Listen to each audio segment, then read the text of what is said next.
Goa trip के लिए तैयार हो रहे हैं अभी 15 तारीख 15-16 को गायरो बोलो मां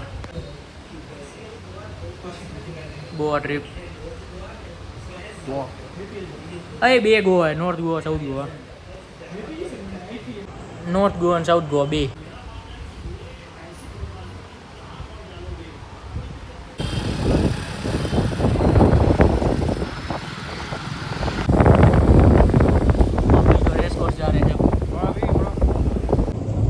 चिंता करमा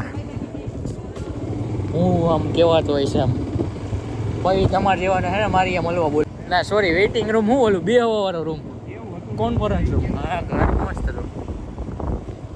આપણે કોન્ફરન્સ રૂમ રાખશું નીચે હું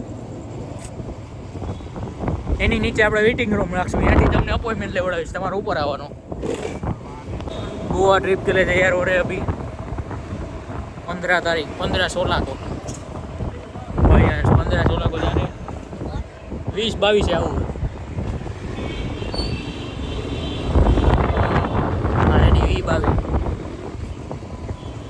तो अभी उड़ गया रिक्शा आपने वाली भाई